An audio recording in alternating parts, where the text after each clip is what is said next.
É o início do podcast Mais Vida aqui pela plataforma Dr. Play, o conceito básico transformador de levar essa informação única, diferenciada, que salva vidas realmente.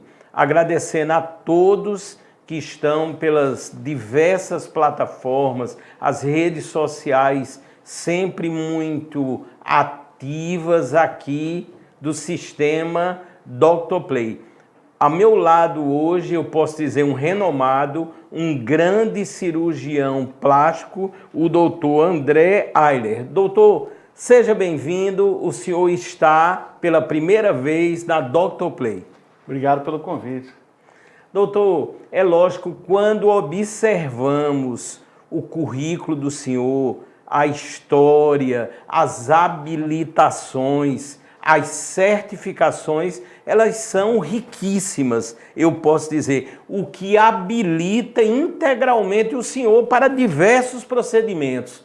Poderíamos ficar horas aqui, obviamente, conversando, mas com certeza o que iremos falar será de relevância e grande utilidade pública. Não é isso, doutor? É isso, a gente tem que ter um currículo, né, para dar o máximo de si, né? Eu acho que a gente não pode se acomodar nunca, né? Doutor, inclusive, mais recentemente, vai ser motivo, alvo da nossa conversa, o senhor esteve em Paris, um dos maiores congressos do mundo na área da estética, envolveu vários outros, vamos dizer, setores também da saúde. Esse congresso muito enriquecedor, doutor? Ele é o maior congresso do mundo dessa área, né? Então ele reúne gente literalmente do mundo inteiro, né? Você vê ali, inclusive o choque cultural, muito oriental, muita gente do Oriente Médio, né? Assim, e você vê que são espalhados, né? Tudo que é canto, muito leste europeu, muito americano, e alguns latinos também, né? O pessoal da América Latina, né? Então, assim, é uma troca de experiência mundial. Então, é o único congresso que eu tenho noção, assim, que ele é bem grande, bem cheio e que tem gente do mundo inteiro. Doutor, eu sei que o senhor tem habilitação para tratamentos que julgamos bem avançados nessa área da cirurgia plástica, cirurgia estética, reparadora. Inclusive, a nossa tela inicial ou o nosso tema inicial irá versar, irá falar sobre uma dessas sistemáticas. Doutor, já está aparecendo aqui a tela, a gente sempre tem aquela máxima: tendo um dinheirinho ou um dinheirão, tudo se resolve nessa área, doutor. E aí, doutor? Tem aquele ditado que diz, né, que só não consegue resolver se morrer, né? Então, verdade, tudo a gente... Mas na verdade é que a medicina ela vai avançando muito, né? A gente tem tecnologias que vêm para nos ajudar, né? Ela vai desde a simples invenção do anestésico, por exemplo, né? Até a descoberta das bactérias, da existência de bactérias. Para mim foi a maior revolução da medicina, foi descobrir que a gente tinha um micro-organismo que matava a gente, né? Que eram as bactérias, né? Isso aí foi lá no século XIX. E aí a coisa vai evoluindo, e a cirurgia estética também não fica para trás, né? Então a gente vai tentando desenvolver, isso eu gosto muito, né?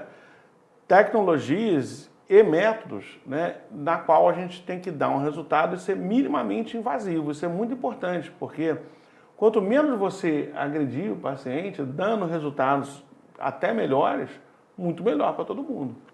Doutor, e quanto a esse método avançado que aparece aqui nessa tela, que o senhor tem grande especialização, a gente nota, eu quero já exaltar, daqui a pouco o doutor vai falar, as redes sociais do doutor, o modo didático, objetivo com que o doutor André interage é algo sensacional. Mas me fala desse método, por favor, doutor. Vou primeiro falar um pouquinho da história dele, né? Isso aí foi uma necessidade que a gente tem, que faz uma lipoaspiração, por exemplo, o paciente que engravidou, etc., que tem flacidez da pele, tá? Especialmente as mulheres, né? Então o homem também, às vezes, engordou muito, emagreceu e fica essa flacidez. Então a gente fazia uma lipoaspiração, ela tinha alguma retração de pele, essa retração variando de 10% a 20% só com a lipoaspiração. Então eu precisava de alguma coisa a mais. E a coisa foi evoluindo, começou no jato de plasma, depois foi inventado o Renuvium, que é um outro tipo de jato de plasma, e a cereja do bolo supra-sumo é essa tecnologia, o BodyTite. Eu fui apresentado a ela em 2017 num congresso americano, e eu falei, não, eu tenho que ter esse negócio, né? E ele não tinha autorização da Anvisa, só nos Estados Unidos e tal, e demorou. E em 2020, que eles começaram uma empresa começou a importar essa tecnologia, é uma tecnologia de Israel, né? Ele é tudo feito lá, e começou em 2020 e eu fui nos primeiros a adquirir logo essa máquina assim que eu soube da importação dela para o Brasil. Então, por exemplo, no Nordeste a primeira máquina foi a minha, né? E o que ela faz, né? Qual é a vantagem dela? Ela é uma tecnologia chamada RFAL, né? Que é a lipoaspiração assistida por radiofrequência, tá? Nesse caso, o BodyTite é muito superior às tecnologias que foram precursoras dele, porque ele é bipolar. O que é bipolar? Bipolar é uma direção de dentro para fora, né? Então a corrente ela só passa em um sentido, ela não fica girando, né? Igual você botar a mão na bateria do carro e não toma choque. Se você botar a mão na tomada, você toma choque. É isso que é corrente direta, né? Corrente alternada. E a bipolar é mais ou menos isso. Você tem um controle muito maior sobre a energia, tá? Inclusive a máquina ela tem parâmetros que ela mede o tempo todo, porque a energia da RFAL ela vai fazer com que aumente a temperatura da pele. E a gente sabe que a pele, o problema do envelhecimento, voltando só um pouquinho, né, é a perda do colágeno. Então, você pegar uma pessoa, um adolescente, a pele é dura, né, a pele é firme. Se você pegar uma pessoa já com bastante idade, a pele é friável, a pele é mais mole, a pele tem ruguinhas, né? Quem faz toda essa diferença, dentre outros motivos, mas o principal deles é o colágeno, né? E esse colágeno, ele quando estica muito, por exemplo, faz estria, né? Você rompe a estria como se fosse uma cicatriz, ela rompe, etc. Então você vê que ele tem um limite de esticar. E ele perde essa capacidade de retração dele, né? A gravidez, a barriga estica demais. Quando volta, ela não retrai tanto quanto devia voltar antes da gravidez, né? E quando você aquece esse colágeno, até a temperatura de 70 graus, isso é muito importante, né? Você tem uma contração dessa molécula de colágeno. Se você aquecer mais de 70 graus, além do risco de queimadura, você tem a ruptura da molécula. E aí ela não funciona, não adianta nada. E se você aquecer menos de 65 graus, não adianta nada, né? Então, a precisão dessa máquina para esquentar o interior, né? Ela tem o transdutor de temperatura, ela mede 2.000 vezes por segundo, quer dizer, praticamente o tempo todo, né? Dentro e fora. Então ele vê a temperatura da superfície da pele e a temperatura do interior.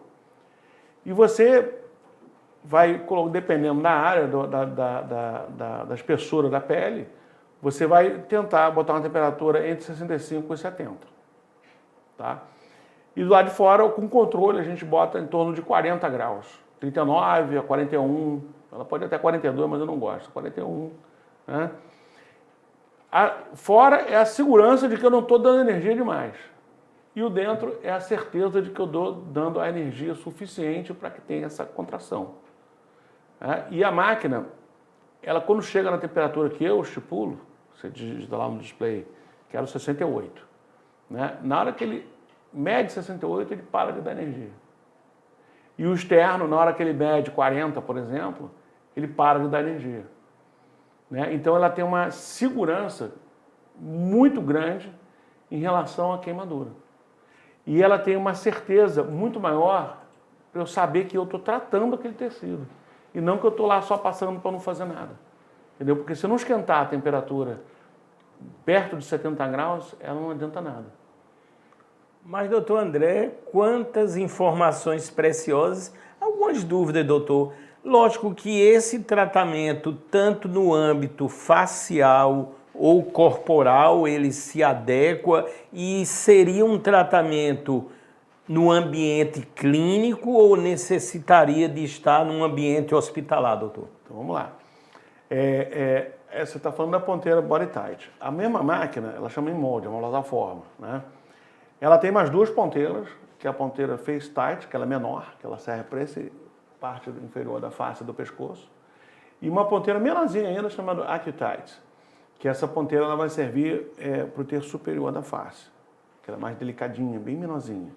Tá? Isso depende da quantidade de watts que ela tem, né? Ela passa menos energia, sempre com a mesma precisão. Tá? Então, cada vez, claro, menor a ponteira, menos energia ela vai passar, mas também mais precisão no ponto que a gente vai ter. Então, pequenas áreas. Né? Então, todo envelhecimento cursa com flacidez, cursa com perda de colágeno.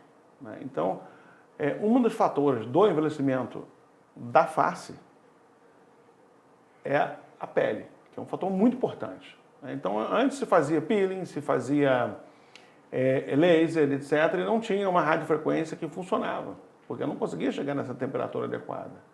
Hoje você consegue fazer o tightening, né, que é você retrair a pele com essa máquina. Então você consegue dar definição de pescoço, né? Então você tem aquele jaw aqui, está incomodando aquele, né, que está caindo aqui a pele, você consegue fazer uma retração dessa pele, similar a uma ritidoplastia.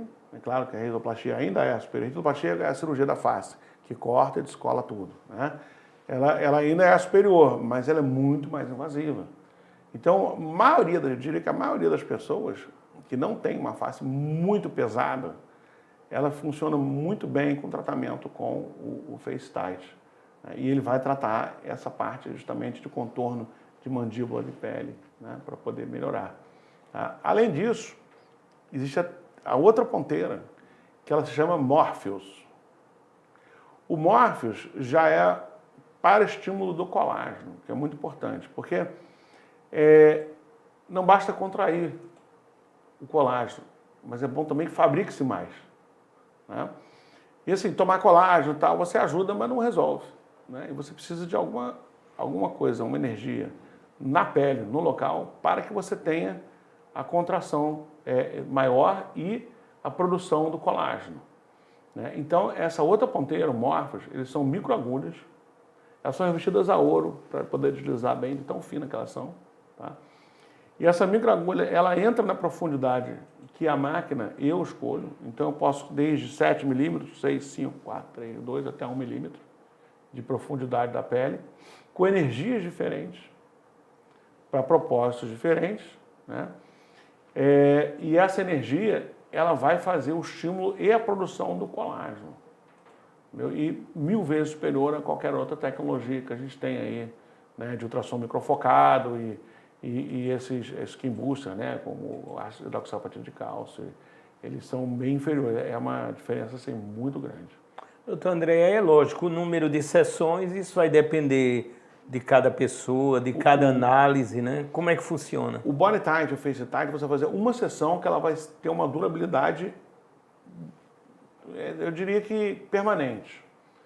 Mas, claro, o permanente significa que você vai envelhecer e vai continuar envelhecendo. Então tá, você fez, daqui a 10 anos, 8 anos, vai precisar fazer uma coisinha a mais, porque envelheceu 8, 10 anos. Né?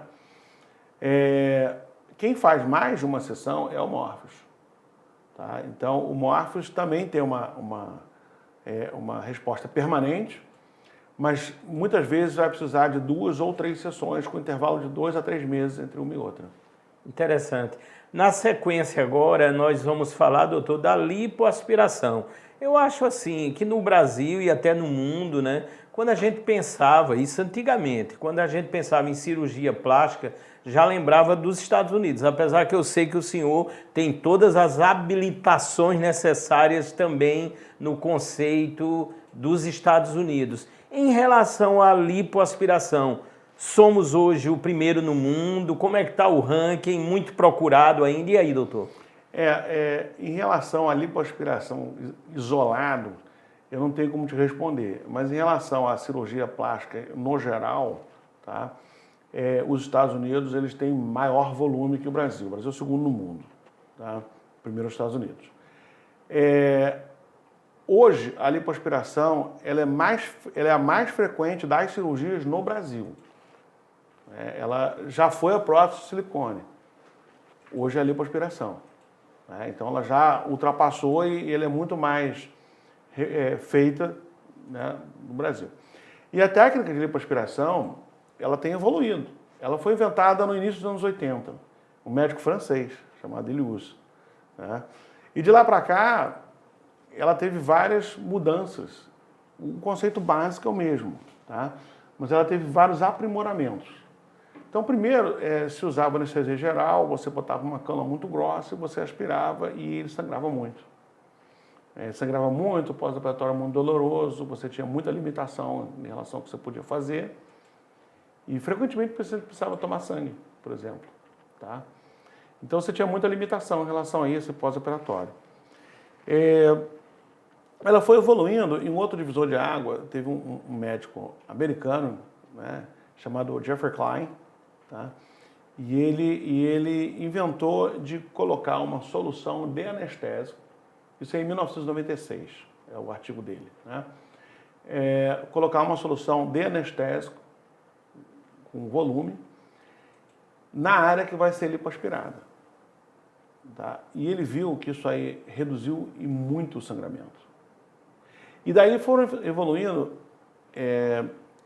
além de infiltrar volume de forma tumescente. Tumescente é quando você coloca muito, que chega o tecido a ficar quase que estourando, vamos dizer assim, né? Leigamente falando, né? Isso já teve uma redução muito mais drástica. Então, tem que hoje a gente faz uma lipoaspiração, ela é praticamente exângue, é difícil sangrar. Tá? Isso influi no pós-operatório.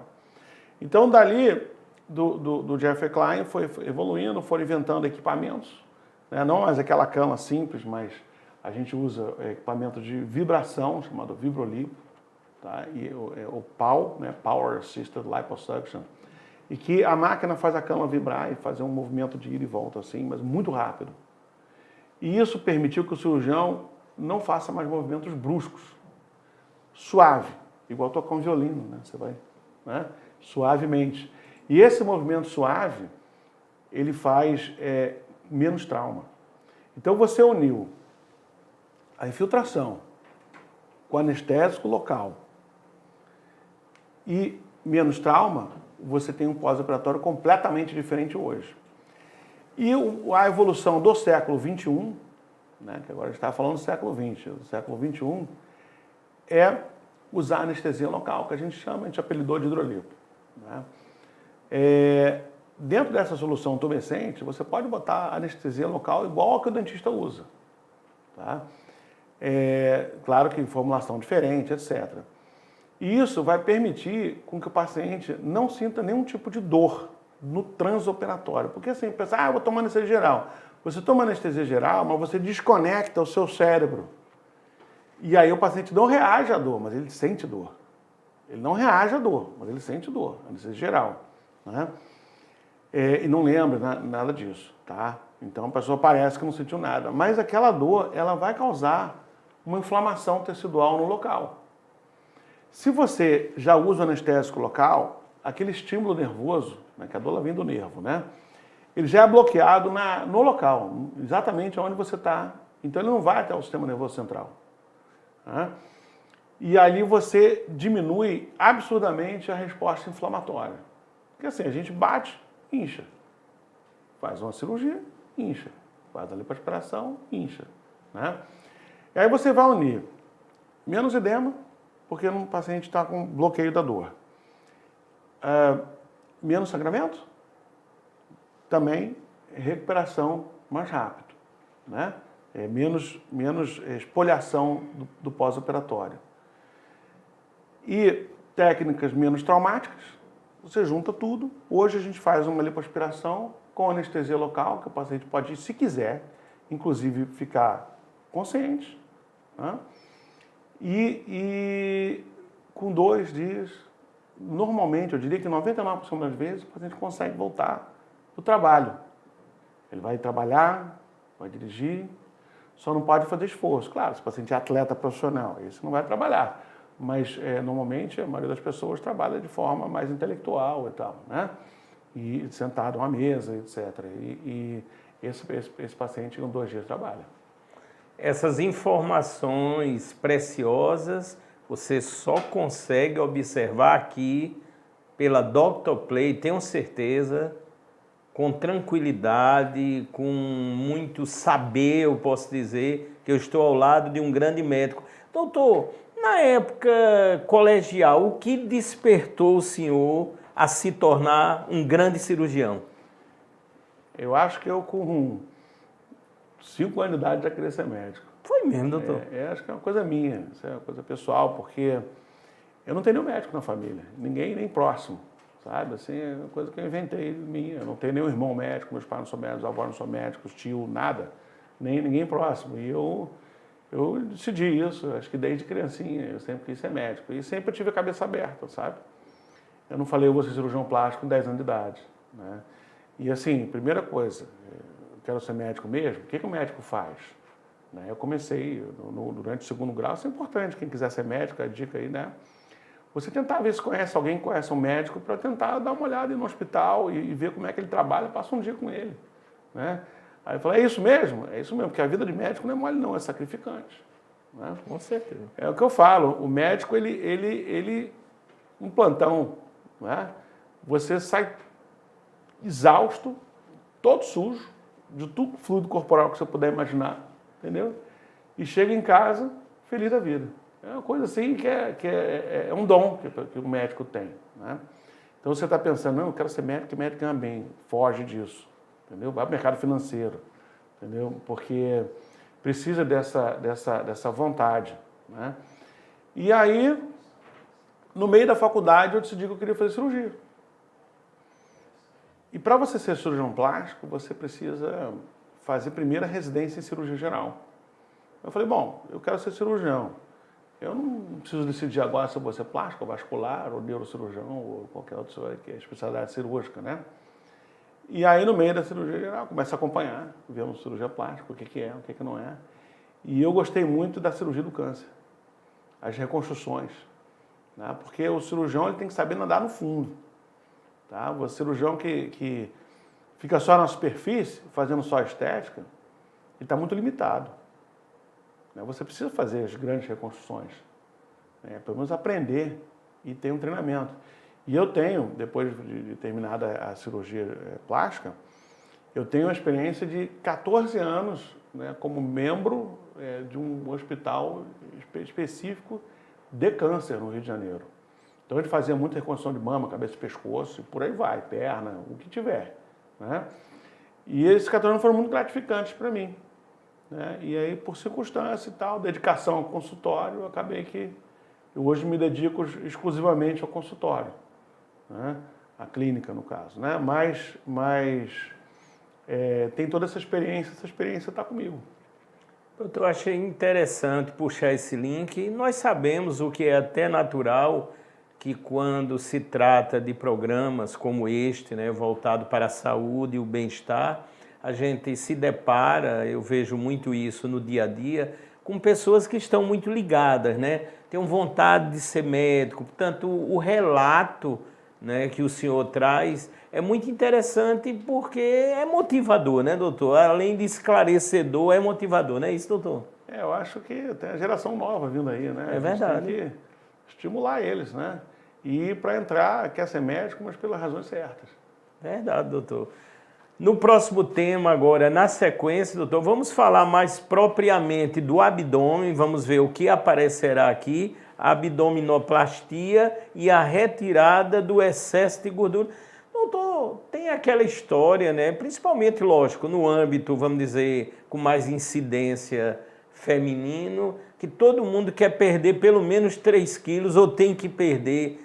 Quais são os relatos maiores em relação ao abdômen? E depois da pandemia, eu acho que os abdômenes cresceram também, né, doutor? E aí, doutor? A gente não pode confundir obesidade, né, Por exemplo, a abdominoplastia não é a cirurgia do obeso. Tá? Então, paciente com sobrepeso, eu desaconselho a fazer a abdominoplastia. Tá? Então, a paciente está bem gordinha, está aquele abdômen avental. Eu acho que primeiro tem que fazer outras coisas, inclusive emagrecer. Né? Você pode começar a fazer uma lipoaspiração, por exemplo, para ela ganhar contorno corporal, melhorar e a lipoaspiração com anestesia local ela é muito segura, então dá para fazer bem com conforto no paciente mais gordinho.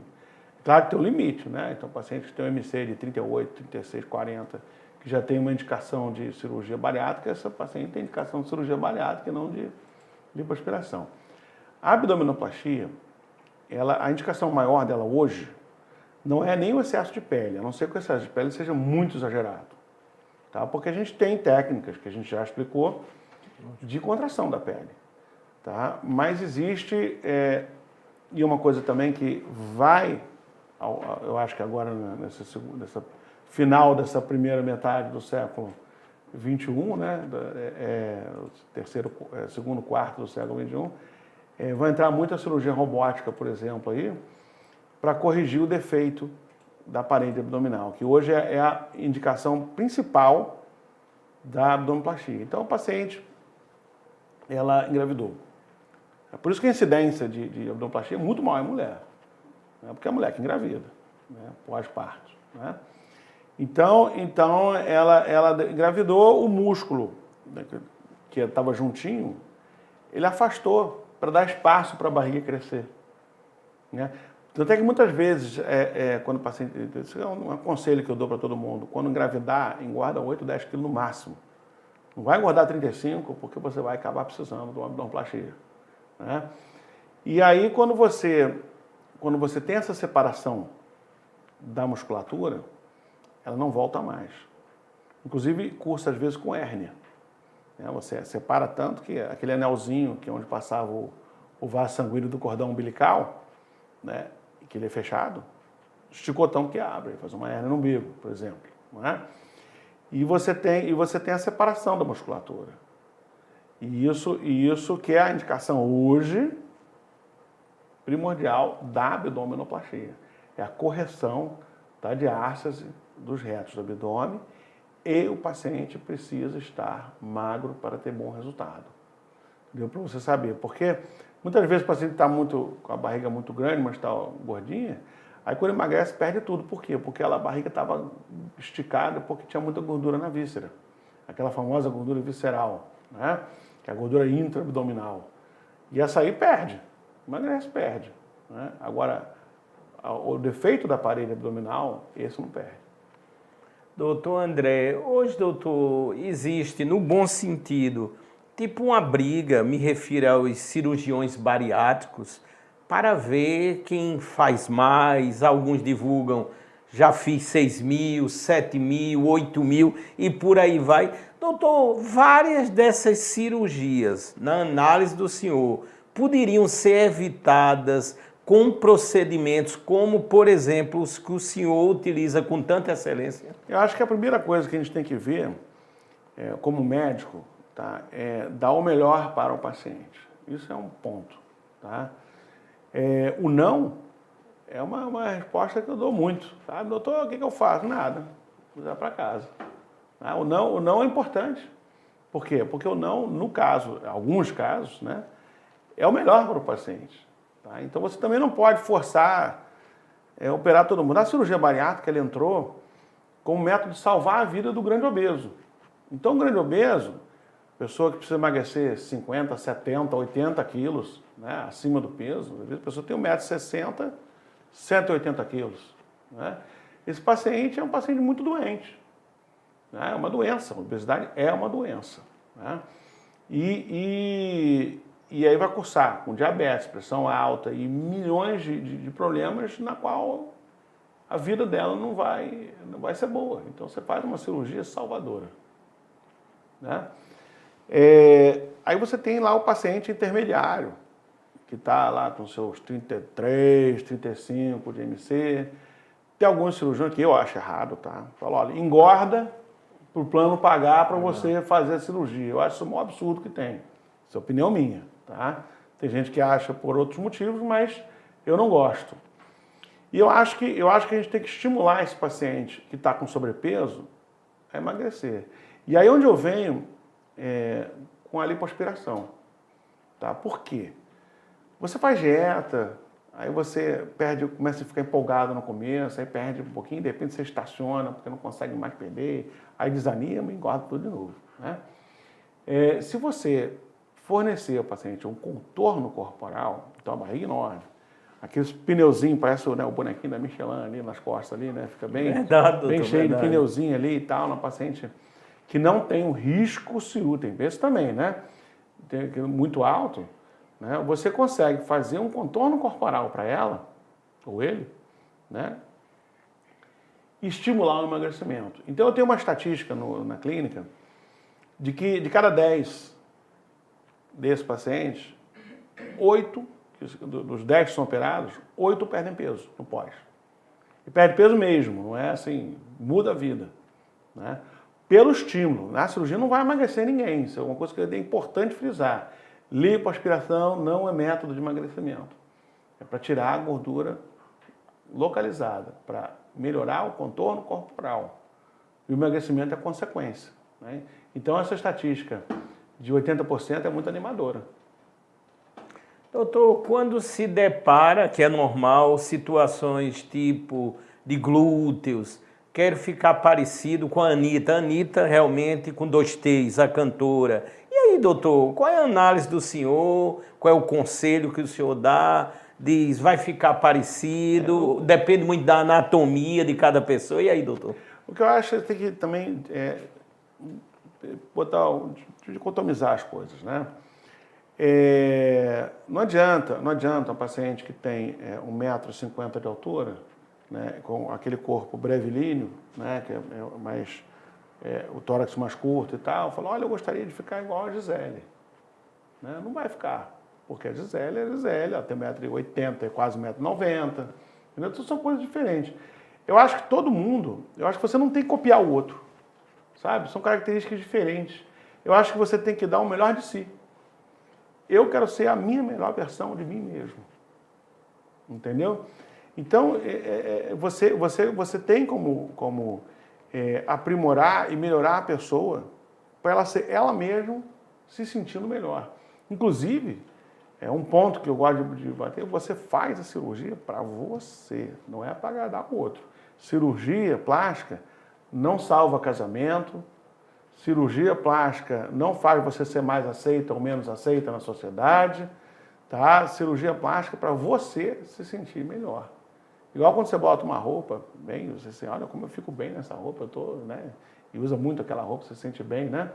É a mesma coisa, você faz a cirurgia para você, tá? Para você ter a versão melhor de si mesmo. Realmente sensacional, é aquilo que eu digo aqui pelo podcast Mais Vida. Estou diante de um médico renomado, o doutor André Haller, e eu tenho, vamos dizer assim, muita consistência, doutor, em dizer isso, da qualidade, da excelência do senhor, dos trabalhos executados, do conhecimento, com propriedade de quem já entrevistou mais de 400 médicos. Portanto, eu tenho certeza que eu estou diante de um grande médico. Parabéns, viu, doutor? Obrigado. Vamos ver aqui na sequência o que aparecerá em relação aos vários procedimentos. Nós selecionamos alguns, né, dos que o doutor André executa. Doutor, no caso aqui, o hidrolipo, como é feito e para quem é mais indicado? Pronto. A hidrolipo, como eu já tinha falado anteriormente, né, é a lipoaspiração com anestesia local. Tá? A gente apelidou esse método de hidrolipo, que seria um nome para você diferenciar e dizer, né, o que é de diferente. Tá? O fato de ser anestesia local muda tudo, inclusive no pós-operatório, na recuperação, né, no risco. Quanto menos você invadir, melhor. Né? Quanto mais você invadir, então você vai acrescentar aí raquianestesia, anestesia geral, etc., num procedimento, né, você vai aumentando os riscos do procedimento. Tá? Não que eu diga que lipoanestesia geral é perigoso, não é, longe disso. Né? Mas quanto menos invadir, melhor. Tá? E o fato de você poder fazer com menos trauma, menos resposta inflamatória, o paciente volta logo para a atividade laborativa, rápido. Né? Como eu disse antes, chega a 98%, 99% dos pacientes com 2 dias trabalham. Alguns, claro, tem exceção. Alguns pacientes estão um pouco mais sensíveis, vão demorar mais. Né? Mas é exceção. A regra é recuperação mais rápida. Né? Tem todo um pós-operatório, tá? Que tem que ser seguido à risca, senão não fica bom resultado. Muito importante isso. Mas esse pós-operatório, usar cinta, fazer sessões de drenagem linfática, não tomar sol, esse pós-operatório não impede que você toque a sua vida. Né? Então, é importante isso. Né? Então, já tem essa diferencial. E aí, como agride menos, inclusive, eu consigo tirar e ter mais resultado, né, quando eu faço a lipo com local do que quando eu faço com paciente com anestesia geral. Por isso que eu parei de fazer. Mesmo o paciente que tenha muito medo e precise ser sedado, se a gente combina antes, a sedação é só para o paciente ficar calmo dormindo, porque a anestesia sempre é local. Eu acho que esse método ele é muito superior ao método mais antigo. E então, o fato de você ter um resultado muito, muito melhor, né? Pelo menos na minha mão, né? E com menos risco é uma coisa que a gente tem que ver como uma evolução da lipoaspiração. É igual antigamente, quando você ia fazer uma retirada de uma vesícula, né? Você abria o bolo no meio aqui, depois virou para a costela, né? Cisão de coxa e tal, abria a barriga, 7 dias internado. Eu peguei essa evolução durante a residência geral, quando começou a se fazer, era muito difícil, todo mundo estava em treinamento e tal, fazer a viniloscopia. Sim. Né? Aí você, 4 furos, tira a vesícula. De tarde, o paciente está indo para casa. Alguns médicos preferem deixar para o dia seguinte, mas existe a cirurgia ambulatorial, que de tarde o paciente pode ir para casa. Então você compara um método, os dois tiram a vesícula, mas um método que você precisa, muita dor, 7 dias de sofrimento, internado, né, sem trabalhar, ou mesma eficiência, sem dor, volta logo para trabalhar. Eu acho que não tem que... É evolução. Evolução. Doutor André, quando a gente vai observando o famoso Instagram, a gente está olhando ali as postagens, eu fiz uma média, um parâmetro apenas, a cada 20, 25 postagens você encontra alguém oferecendo, mesmo de outra área, oferecendo processos estéticos. Mas também estamos vendo que os problemas têm se acentuado, as intercorrências. Como é que o senhor vê a área, assim, qual a análise do senhor? Porque a coisa virou uma loucura. E aí, doutor? Existe, inclusive, assim, o problema do não médico, que eu acho que é mais grave, tá? Fazendo procedimentos muito invasivos. Eu acho que cada um sabe, né, o que é capaz de fazer. Tá? Eu acho que não compete a nenhum órgão, alguma coisa regular e dizer, você não pode fazer isso. Tá? Agora, compete sim ao paciente pesquisar. Né? O paciente chegar e dizer, olha, como é que é essa pessoa aqui? O que ele faz? Né? Quantos pacientes tem operado? Eu conheço algum? Né? Deu tudo certo? Foi tudo bom? Né? Vamos fazer? E aí, dependendo da expertise de cada um. Tá? Então, o paciente tem como pesquisar. Hoje em dia, a internet está aí. Né? Você sai pesquisando tudo, vê os métodos, você vê quais são a titulação de cada profissional. Né? Não existe, por exemplo, qual é a área? Né? É o otorrino que opera rinoplastia ou cirurgião plástico, entendeu? Eu acho que o otorrino bom opera muito bem o nariz. Né? Então não tem essa que segurar e dizer tem que ser assim, etc. O que vale é a competência individual de cada um. Né? É claro, aí você pegar um profissional que tem toda a qualificação, tem o treinamento, né? Porque o treinamento formal é importante. No meu ver, eu acho que você aprender as coisas, né, por experiência da vida, eu acho que se você não passar na escola, né, no treinamento formal, você vai ser muito inferior a quem passou na escola. Com certeza. Por isso que existem as escolas. Né? E você tendo treino. Então, você quando for procurar fazer alguma coisa, tem que procurar o melhor profissional, aquele que tem mais qualificação, aquele que tem mais currículo, aquele que tem mais experiência. Né? É claro que... E tentar fugir do aventureiro. Né? O aventureiro, se você for pegar... Vamos pegar a estatística aqui.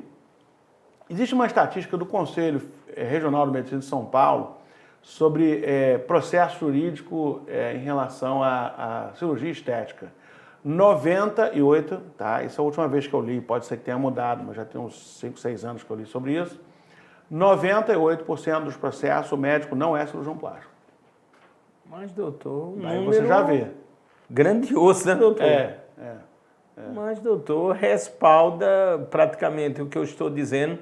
Achei muito interessante, né, muito sábia a resposta do senhor, cada um dentro da sua competência. Temos hoje a amplitude até da inteligência artificial para pesquisarmos, analisarmos, vermos o histórico de cada paciente, consultar pessoas que se submeteram àquele procedimento com aquele médico, com aquele profissional. Esse é o caminho realmente, não é, doutor? O caminho é isso, você vê onde é que você vai, né? Muita gente vai na confiança, etc. Você vai viajar de avião, né? Você vai ter uma certeza ali que aquela companhia aérea que você pagou a sua passagem, ela tem um piloto treinado. Porque ela tem uma certa responsabilidade, etc. Né? Não vai ter um piloto muito aventureiro. Né? Você vai pegar uma coisa mais simples, comprar uma passagem de ônibus. Né? Você pode ir para o ônibus pirata, ou você pode ir no ônibus da linha. O ônibus pirata é mais barato. Lógico. Né? Mas a conservação está boa. Né? O motorista é treinado. Esse motorista vai ter o descanso adequado para poder dirigir. Né? Agora, na companhia, você vai ter pelo menos uma probabilidade, eu não diria que tenha certeza, mas uma probabilidade de você ter todos esses requisitos de segurança preenchidos. Verdade, doutor, verdade. E dessa maneira as pessoas vão se balizando e de forma inteligente vão fazendo as suas escolhas, né, doutor? Exatamente. E é assim que funciona. Vamos ver agora na sequência o chamado peeling, né? Peeling facial. Doutor, esse procedimento, as pessoas hoje questionam muito.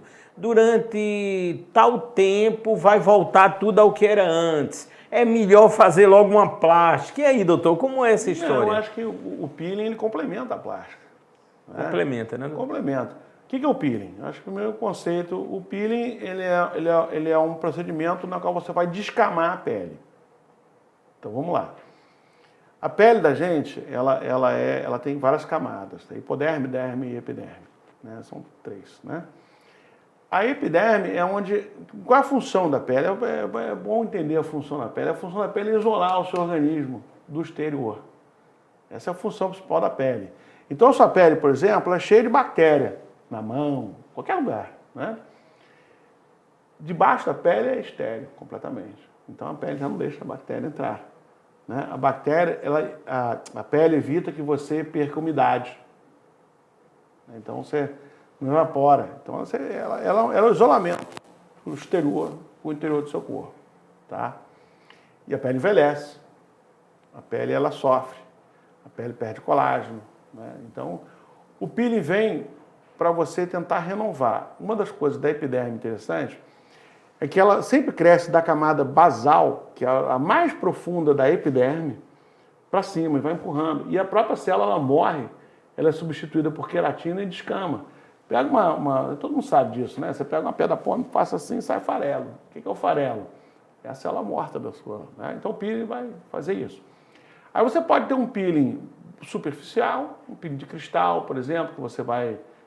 Até o esteticista faz, né? Que você vai descamar essa mais superficial, até aprofundar até a célula basal. Né? Quanto mais profundo, mais difícil é o peeling. Certo? Se aprofundar demais, um peeling muito agressivo, rompe a epiderme e faz uma cicatriz. Isso é uma complicação do peeling. Né? Então, tem vários tipos de profundidade. O que acontece é o seguinte, como você agride de maneira total, no Nordeste, por exemplo, a gente tem uma incidência muito alta de melasma. Né? Quem não sabe o que é melasma é aquela descoloração da pele desigual. Isso é muito característico pela miscigenação do povo brasileiro. Né? O povo brasileiro tem o avô alemão, o pai índio, o bisavô negro e de repente tem um japonês também junto aí. Né? Então esse é o povo brasileiro, essa é a beleza do povo brasileiro. Né? Verdade. E é o único povo assim no mundo. Né? E isso tem também algumas coisas que é a incidência do melasma. Né? Você tem uma carga genética para a pele mais clara, de repente uma carga genética do outro para a pele mais escura, e você fica uma mescla. Todo mundo tem isso natural, tá? A pele da pálpebra, por exemplo, é muito mais escura do que a pele do pescoço. Pode ver, né? Até a mão aqui, branco, mais escuro, né? Então você tem essas descolorações naturais e você leva isso. Então o peeling muito profundo, ele pode piorar o melasma. Tá? E aí que entra a dificuldade de você fazer peeling no Brasil. Então, você pegar aquela paciente americana, europeia, que é branquinha, quase transparente, se você agredir até a camada basal, né, um peeling de fenol, por exemplo, a chance de fazer um melasma é mínima. Mas na paciente mais morena, né, a chance é muito maior. Então, o peeling é uma coisa que tem que ter muito reserva. Não é qualquer profissional que faz peeling.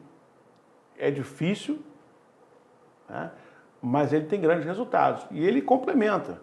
Tá? Então, por exemplo, você pode fazer cirurgia da face, você pode fazer a cuticite, você pode fazer morphs e você pode fazer peeling. Tudo numa paciente só. Interessante. Entendeu? Por quê? Uma coisa complementa a outra. Não competem, essas técnicas não competem. Elas se somam. Muito interessante. Doutor, hoje eu sei que o senhor conta com toda uma assessoria, até porque são muitos os procedimentos, por vários momentos o senhor está diante de um centro cirúrgico, com equipes. Eu estou vendo aqui que tem uma pessoa da assessoria, se o senhor quiser citar, é da parte de comunicação e marketing. Hoje, várias pessoas que ajudam o senhor também para essa excelência final. E aí, doutor? Ninguém é uma ilha, né? A gente não está sozinho no mundo, né? A gente precisa de equipe. Então, você precisa ter qualquer empresa, você precisa ter uma liderança e você precisa juntar. Por exemplo, essa parte de comunicação, né, que é o Yuri que está aqui com a gente, que ele... É o Yuri, ele nos faz assistindo essa parte aqui. toda de Obrigado, comunicação. Yuri, pela presença. Ele é um expert em comunicação. Porque é muito importante, não adianta você saber muito e também ninguém saber que você sabe, ou então você não conseguir passar para o paciente a comunicação. Né? Olha só, existe isso, olha só, faça isso, olha só, isso aqui. Né? E essa parte toda de comunicação, eu não entendo nada. Né? Eu entendo de medicina, eu sei operar, eu sei lidar com o paciente, etc. Mas chega um ponto que, né, a gente tem que ter uma ajuda, né, de pessoas. Então, não sou eu que marco consulta, é minha secretária. Né? Eu tenho uma equipe grande, né, em que você tem as pessoas que trabalham com a gente, inclusive para pessoas de comercial e tudo isso para lidar com os pequenos detalhes, né? Se eu tiver que fazer tudo...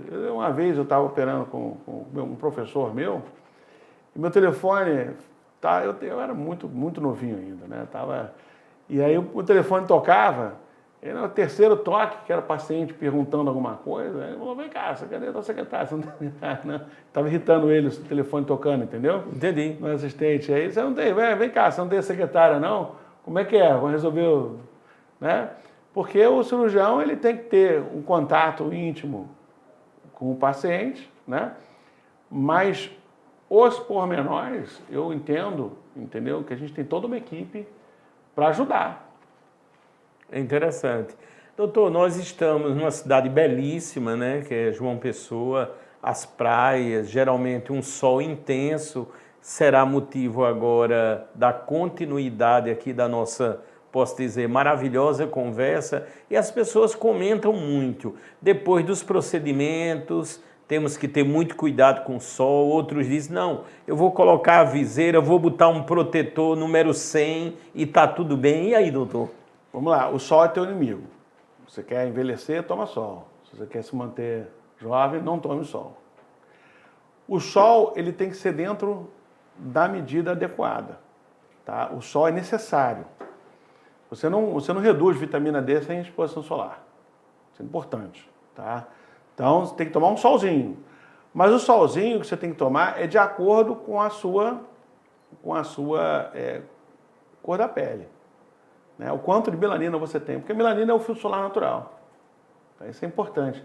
Se você vê os povos, né, originários, todo mundo que na Idade Média ou na Idade Antiga morava perto do Equador tem pele escura. Né? Na África as pessoas são mais negras. Aqui no Brasil os índios têm pele escura, né? E por aí vai. E as pessoas que moram muito longe do trópico têm a pele mais clara. Isso tem uma explicação. Né? Se você for ver, pensar em seleção natural, por exemplo, né? Se você é muito branco e mora perto do Equador, na savana africana, por exemplo, você vai morrer de câncer de pele. Vai ficar queimado e vai ficar sempre doente. E uma pessoa de pele escura que mora na Suécia, né, antigamente morreria de raquitismo, porque não tem vitamina D para fazer osso. Então tem essa coisa, né? E o homem, a partir lá das grandes navegações e tal, misturou todo mundo. Né? Nós brasileiros, né? Misturou todo mundo. E aí você mora em João Pessoa, que é o paralelo 6, se eu não me engano, bem perto do Equador, né? Verdade. Com a pele muito branca, você não aguenta o sol daqui não. Né? E o que acontece? Você precisa se proteger. Né? Então você precisa, vai para a praia, filtro solar, camisa UV, chapéu, né? Evitar o sol o máximo possível, porque o sol vai acabar com a sua pele. Né? E em relação à cirurgia, também é uma coisa interessante. Posso me expor quando, né? Verdade. Cirurgia fica roxo, não fica? Sempre fica. Né? Pode ser que você nem viu roxo. Eu não vi. Eu não fiquei roxo. Ficou assim, você que não viu. Pode estar bem pouquinho e bem disfarçado. Mas o sangue, ele tem ferro. Né? A hemoglobina tem ferro. O ferro é escuro. Né? E aquele sangue depositado em contato com a pele, ela pega aquela luz UV e aquilo provoca uma mancha. E essa mancha vai ser com grande dificuldade se que sai.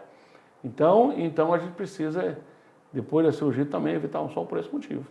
Ou seja, é a questão da coerência, da prudência e seguir as indicações médicas que alguns não seguem, né, doutor? Exatamente. Tem que tomar um sol adequado para você. Entendeu? Você é mais moreno, pode tomar mais tempo de sol. Você é mais branquinho, menos tempo. Vamos ver na sequência agora os enxertos de gordura. Doutor, estão falando muito nos glúteos, né, em enxertar. Aí falam de procedimentos, substâncias. Alguns já dizem que o que está sendo maciçamente, eu até digo, aplicado aí vai trazer problemas futuros.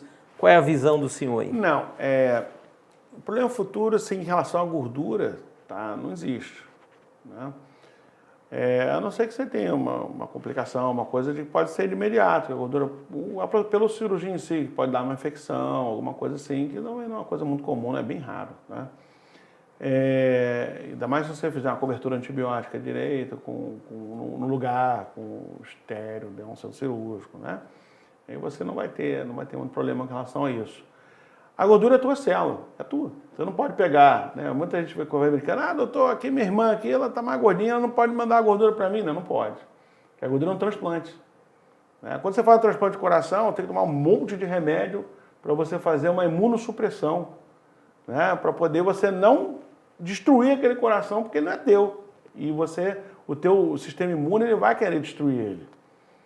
Mas para gordura isso não vale. Né? Você não vai ficar fazendo uma terapia de imunossupressão por causa do cheiro de gordura, ainda mais se for estético, né?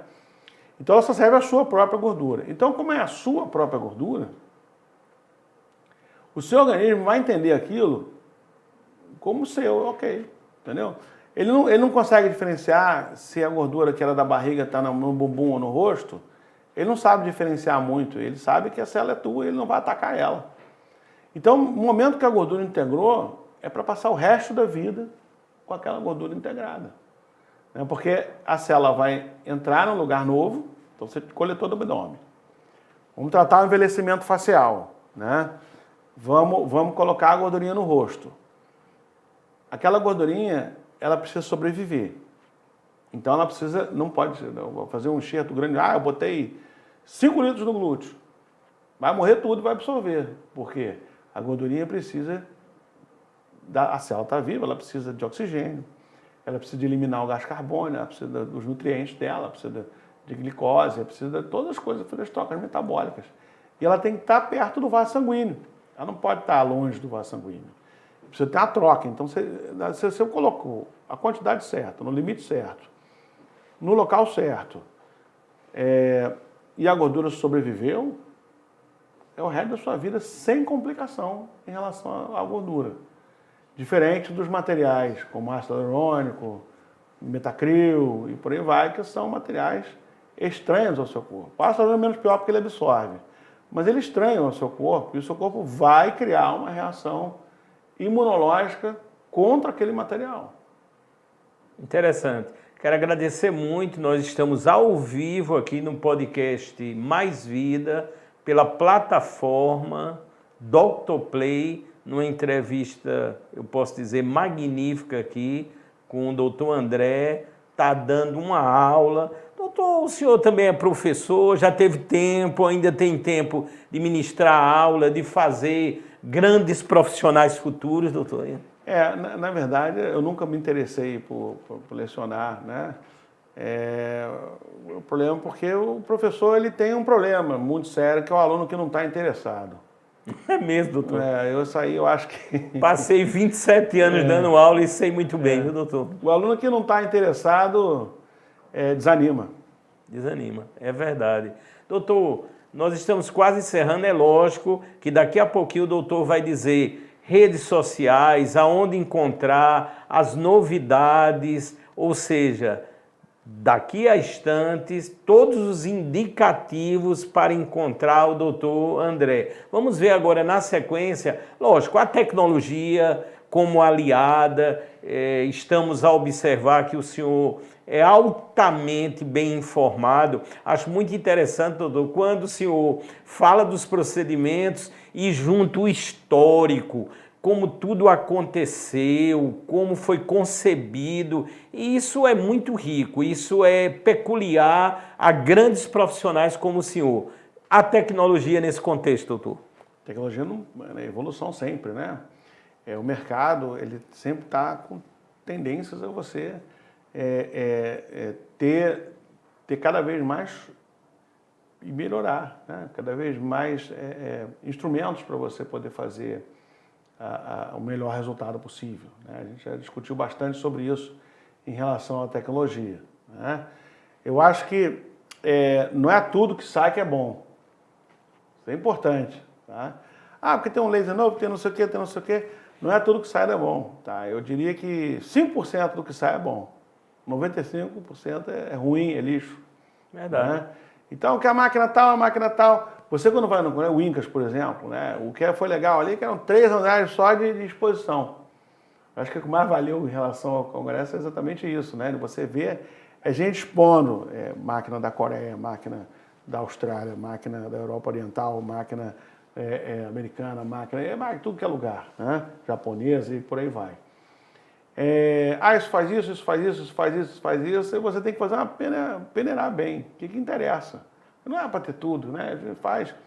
Tem máquina, por exemplo, eu, por exemplo, não gosto de criolipólise. Entendeu? Não que ela tenha mas eu acho que o jeito que ela funciona, entendeu? Eu acho que ela não traz benefício nenhum, ela traz até malefício, eu não gosto, por exemplo. Então, mas ela fala na máquina que é revolução, etc e tal. Então, você tem que ter muito cuidado, isso aí é importante eu passar esse recado. Cuidado com a propaganda. Então, a pessoa vai e fala para você, não, agora porque tem a máquina, não sei o que, não sei o que, não sei o que e tal, que é super novidade. Tudo que é novidade você segura, olha, né? Fica meio desconfiado, que é coisa do mineiro, né? Fica desconfiado, olha, como é que é isso? A minha amiga fez, opa, ficou bom? Ficou, né? O que você está falando? Que máquina é essa? Funciona como? Vai servir para quê? Que tipo de resultado eu vou ter? entendeu? E aí você vai, não é qualquer coisa, não sai fazendo tudo, comprar um monte de máquina. Tem gente que tem clínica com 400 máquinas e faz um monte de... Não estou dizendo que a máquina, tem muita máquina boa, né? Muito laser bom, né? O BodyTite é muito bom, né? Robô para cirurgia robótica, fantástico, entendeu? Isso é uma evolução, né? Mas você tem que ver direitinho porque tem muita máquina para tudo, né? E nem tudo é bom. Verdade.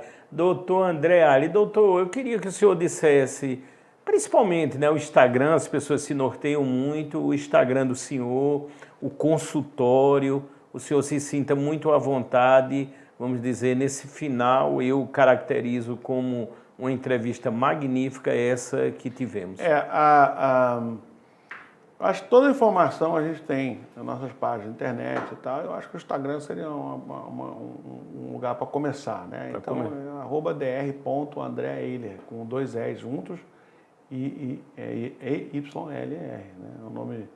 É meu nome, que é o nome de origem alemã e é mais difícil pronunciar, mas encontra, né, doutor? Isso é que é importante. Nós estamos, inclusive, eu quero ressaltar, no mês que se dá mais ênfase às mulheres, e o podcast Mais Vida, ele foi idealizado no conceito de um projeto de minha autoria, o Nós Salvamos Vidas, há cerca de 4 anos, que salva vidas de mulheres, de crianças, de idosos, de adolescentes, de pessoas com deficiência. Quando observei todo o trabalho de excelência que os senhores e as senhoras constataram agora no decorrer do nosso podcast, me refiro obviamente ao doutor André Eiler, eu citei para o doutor, sugeri ao doutor que ele viesse a fazer parte desse projeto. Me refiro ao Nós Salvamos Vida, totalmente registrado em todos os parâmetros, INPI, selecionado agora para o maior prêmio jurídico do Brasil, que é o Prêmio Inovar, e eu fiquei muito contente com esse compromisso que o doutor André sempre teve em salvar vidas, em restaurar também vidas e vários fatores, e a partir daí esse é o momento que eu posso dizer com muita honra, com muita felicidade, eu vou passar aqui o título, além do doutor André Ali, vai passar a ser embaixador, mais um embaixador, que vai se somar aí ao projeto Nós Salvamos Vidas. E essa placa, doutor, que está aqui, justamente representando o projeto, inserido aí todo o trabalho magnífico que o senhor faz, salvando vidas, eu quero passar agora as mãos do senhor. Está aqui a placa, o selo, a certificação que o senhor passa a ter do Nós Salvamos Vidas. Muito obrigado, doutor. Eu que agradeço, eu agradeço. Eu acho interessante porque a função, né, da sociedade civil, a função de ajudar o próximo é da sociedade civil organizada. Né? Somos nós que temos que ajudar aqueles que precisam. Né? A gente não pode depender do ente terceiro, né, no governo. Eu acho que essa coisa tem que partir.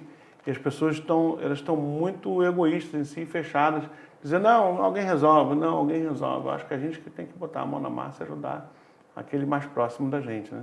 Portanto, doutor, o senhor passa a ser embaixador. Queria, doutor, que o senhor mostrasse a placa para essa câmera, está belíssima aqui. A logo do doutor, tudo tá no capricho, sensacional, está, né? No capricho aí, e o doutor repetindo, com muita honra, além de embaixador agora, nacional do projeto Nós Salvamos Vidas, a clínica que leva o nome do doutor também passa a ter esse selo, essa certificação que é nacional e vai nos ajudar, como já está ajudando, sempre ajudou a salvar vidas. Doutor, muito obrigado. Nós estamos encerrando mais um podcast Mais Vida aqui pela Dr. Play. Eu que agradeço a presença. Muito obrigado, fique com Deus, aguardem as sensacionais edições, lembrando que na próxima edição, na próxima terça-feira, vamos estar aqui com o doutor Johnny Bezerra, o secretário de Saúde do governo do estado da Paraíba, e será ao vivo e a cores. Muito obrigado.